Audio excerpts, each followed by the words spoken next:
स्वतंत्र भारत में राजनीति, कांग्रेस प्रणाली। इसके अंतर्गत हम पढ़ेंगे राजनीतिक उत्तराधिकार की चुनौती।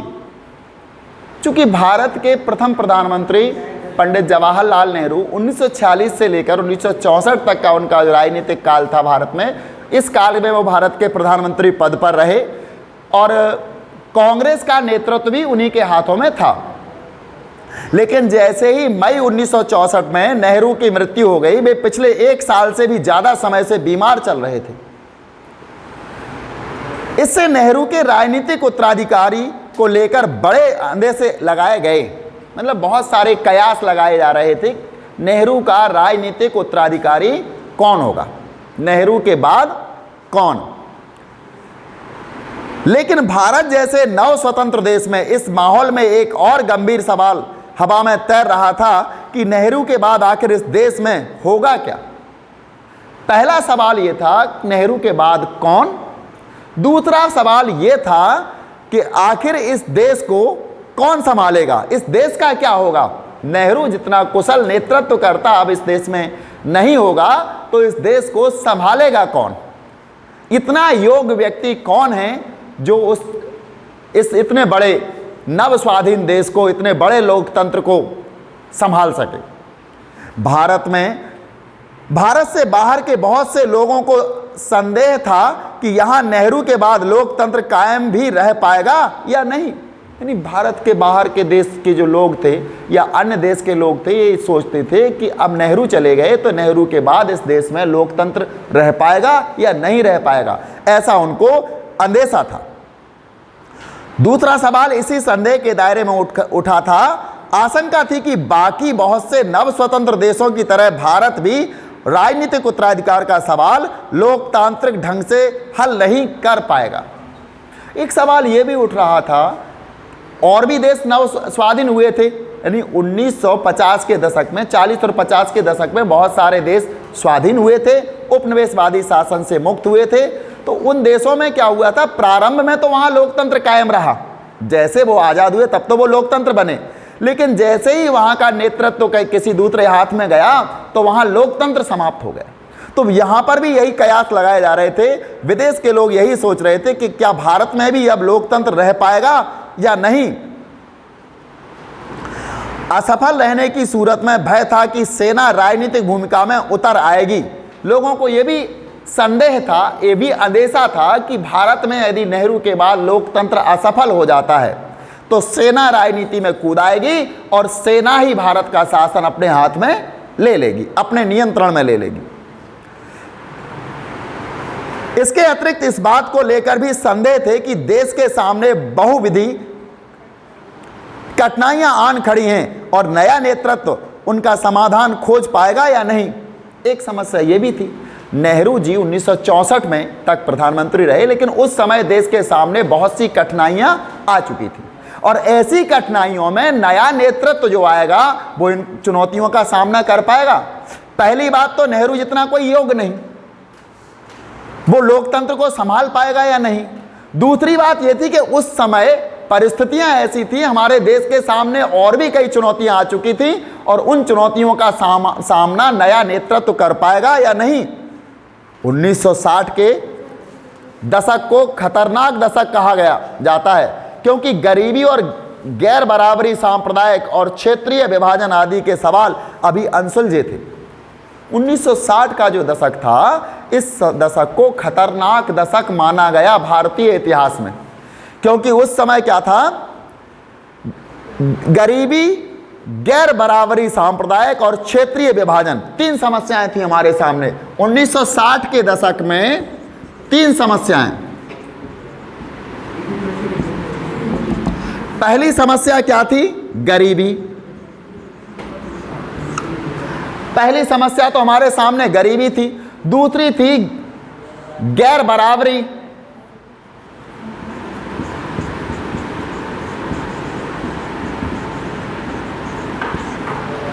गरीबी, गैर बराबरी, सांप्रदायिक, गैर बराबरी, सांप्रदायिक।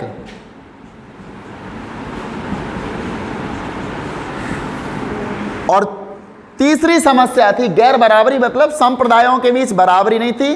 तीसरी थी क्षेत्रीय विभाजन, जो कि भाषा के नाम पर राज्यों का पुनर्गठन जो हो रहा था वो क्षेत्रीय विभाजन की समस्या थी।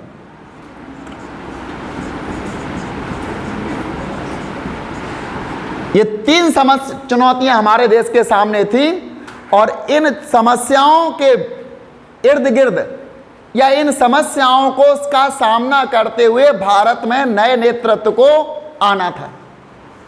नया नेतृत्व आ रहा था और आते ही उसके सामने तीन समस्याएं मौजूद थी, और लोकतंत्र को बचाए रखने की, लोकतंत्र को कायम रखने की भी उसके सामने चुनौती थी। मतलब उसको आते ही नया जो भी नेता आएगा, नया उत्तराधिकारी जो आएगा, उसको आते ही सबसे पहले तो लोकतंत्र को कायम रखना है, जैसे बरकरार था वैसे रखना है। दूसरा, गरीबी से निपटना है उसको। तीसरा, गैर बराबरी सांप्रदायिकता से, हमारे यहाँ हिंदू मुस्लिम इत्यादि की जो सांप्रदायिकता उस समय थी उसको भी हमें शांत रखना है, उस पर भी नियंत्रण पाना है। और सबसे अंतिम जो समस्या थी क्षेत्रीय विभाजन। हमारे देश में टुकड़े टुकड़े हो रहे थे क्षेत्रीय विभाजन के, भाषा के नाम पर। जिस क्षेत्र में जो भाषा, वहां उसके नाम से एक अलग राज्य बनाया जाए, ये भी हमारे सामने बहुत बड़ी समस्या थी 60 के दशक में। तो इसीलिए 60 के दशक को खतरनाक दशक माना गया है। ये सब सारे सवाल अभी अनसुलझे थे। संभव था कि इन सारी कठिनाइयों के कारण देश में लोकतंत्र की परियोजना असफल हो जाती। लोगों को संदेह था कि इतनी सारी कठिनाइयां आने वाली हैं, तो हो सकता है कि लोकतंत्र असफल हो जाए, अथवा खुद देश बिखर जाए, या फिर खुद देश बिखर जाए, टुकड़े टुकड़े हो जाए, कोई कुछ नहीं कह सकता था। अब हम देखेंगे यहां पर नेहरू का उत्तराधिकारी के बारे में। नेहरू के बाद शास्त्री,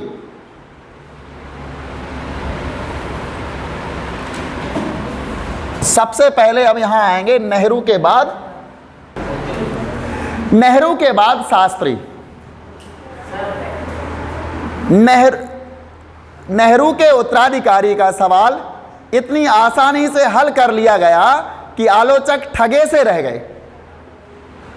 जो लोग आलोचना कर रहे थे, जो लोग चिंता कर रहे थे, उन लोगों, यानी जो आलोचक थे, उन सब लोगों को एक ऐसा जवाब मिला, यानी नेहरू के उत्तराधिकार का सवाल इतनी आसानी से हल हो गया कि आलोचक ठगे से रह गए। नेहरू की मृत्यु के बाद कांग्रेस पार्टी के अध्यक्ष के कामराज ने अपनी पार्टी के नेताओं और सांसदों से सलाह मशवरा किया। यानी नेहरू की मृत्यु हो गई तो कांग्रेस के जो अध्यक्ष थे,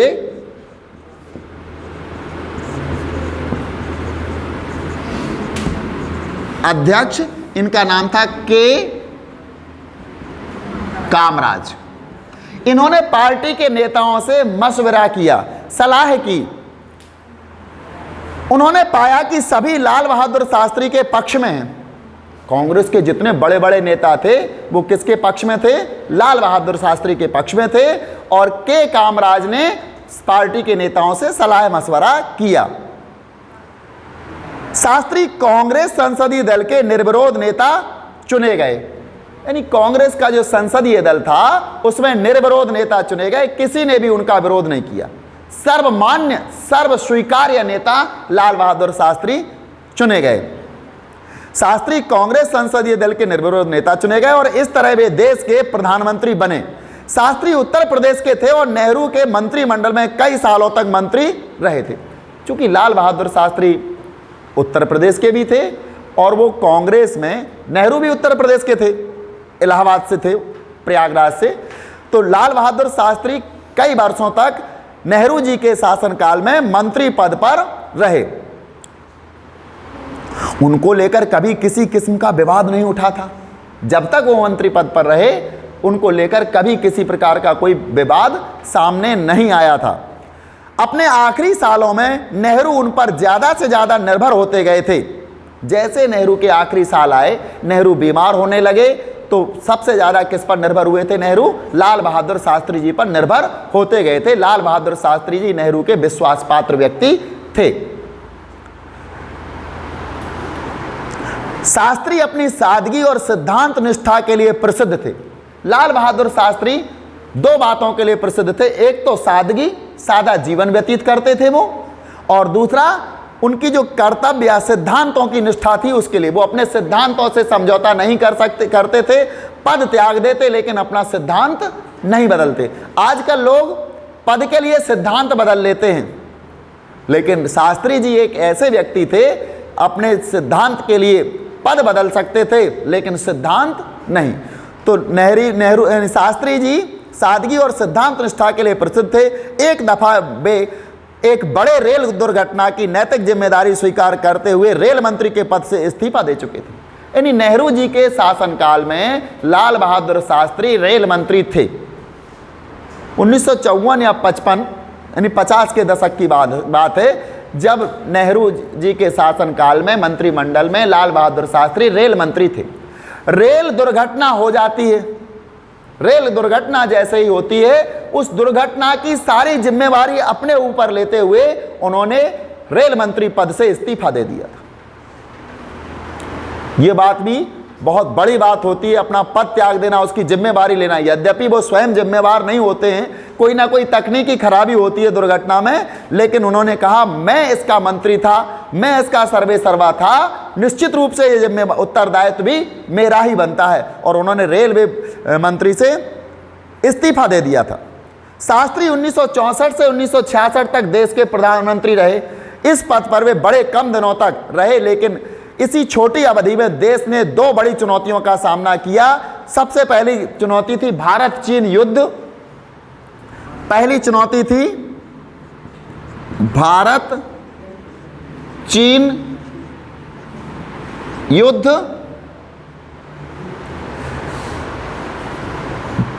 लाल बहादुर शास्त्री जी के समय में भारत और चीन का युद्ध नहीं हुआ था, साइड इफेक्ट थे इसके। भारत चीन युद्ध के बाद जो हमारे सामने आर्थिक चुनौती आई थी वो सबसे बड़ी चुनौती थी। तो भारत चीन युद्ध के कारण उत्पन्न आर्थिक चुनौती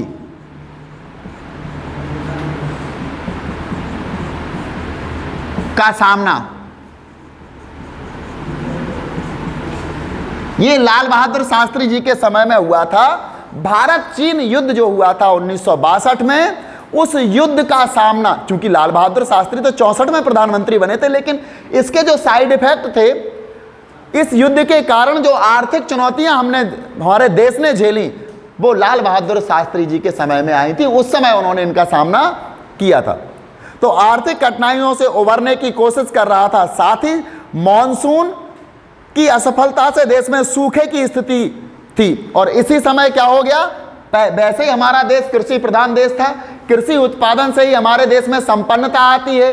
इधर भारत और चीन का युद्ध हो चुका था, आर्थिक कठिनाइयों का देश सामना कर रहा था, और इसी दौरान हमारे यहां मॉनसून मुख मोड़ गया, बारिश नहीं होती है। और इस कारण होता क्या है, मॉनसून की असफलता से देश में सूखे की स्थिति थी। कई जगह पर खाद्यान्न का गंभीर संकट आन पड़ा था, खाद्यान्न संकट। मॉनसून की असफलता से देश में खाद्यान्न संकट,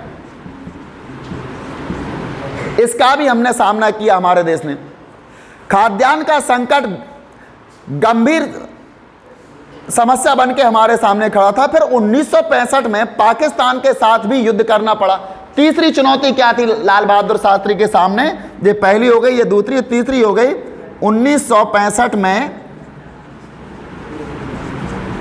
पाकिस्तान से युद्ध। ये भी लाल बहादुर शास्त्री जी के समय में ही हुआ था। इसके बारे में आपने पिछले अध्याय में पढ़ा था ना, शास्त्री ने जय जवान जय किसान का नारा दिया। इन परिस्थितियों में शास्त्री ने कौन सा नारा दिया? शास्त्री ने जय जवान जय किसान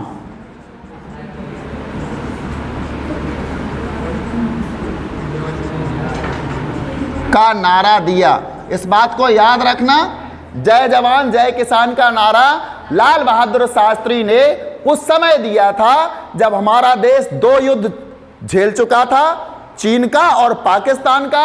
हमारे देश में मॉनसून की असफलता के कारण हमारे यहाँ की खाद्यान्न संकट उत्पन्न हो गया था, खाने के लिए अन्न नहीं था हमारे यहाँ। ऐसी परिस्थितियों में उन्हें 2 व्यक्ति दिखे, केवल 2 समूह ही ऐसे दिखे थे जो देश को उबार सकते थे। जवान युद्ध से हमें बचा सकता था, युद्ध में हमारी मदद कर सकता था, और किसान खाद्यान्न संकट से हमको उबार सकता था। उस समय हमारे यहाँ इतनी नहरें नहीं थी, इतने सिंचाई के साधन नहीं थे, खेत खेत पर बिजली नहीं थी, पानी की समस्या हमारे लिए विकराल रूप धारण कर रही थी। हजारों की संख्या में पशु मारे गए थे, हजारों की संख्या में इंसान मारे गए थे। खेतों में बीज डाला गया लेकिन फसलें नहीं हुई थी, क्योंकि मानसून असफल हो चुका था। तो लाल बहादुर शास्त्री के सामने ये 3 समस्याएं सुरसा की तरह आके खड़ी हो गई थी। तो इस नारे के द्वारा, जय जवान जय किसान का नारा उन्हीं ने दिया था, जिससे इन दोनों चुनौतियों से निपटने के उनके दृढ़ संकल्प का पता चलता है। प्रधानमंत्री के पद पर शास्त्री बड़े दिनों तक रहे, बड़े कम दिनों तक रहे थे। वो 10 जनवरी 1966 को बहुत कम दिनों तक रहे थे, और 10 जनवरी यहां उनकी मृत्यु होने वाली है। 10 जनवरी 1966 को ताशकंद में समझौता हुआ था। चूंकि भारत का 1965 में पाकिस्तान से युद्ध हुआ था, और इस युद्ध का समझौता कराने के लिए सोवियत संघ ने इन्हें आमंत्रित किया था उज्बेकिस्तान की राजधानी ताशकंद में। सोवियत संघ ने इनको बुलाया था ताशकंद में। पाकिस्तान के शासन प्रमुख अयूब खान और भारत के प्रधानमंत्री लाल बहादुर शास्त्री जी को वहां बुलाया था ताशकंद में। और जब यहां बुलाया तब क्या होता है, 10 जनवरी 1966 को ताशकंद में अचानक उनका देहांत हो गया। ताशकंद तब भूतपूर्व सोवियत संघ में था, और आज यह उज्बेकिस्तान की राजधानी है। युद्ध की समाप्ति के सिलसिले में पाकिस्तान के तत्कालीन राष्ट्रपति मोहम्मद अयूब खान से बातचीत करने और एक समझौते पर हस्ताक्षर करने के लिए वे ताशकंद गए थे।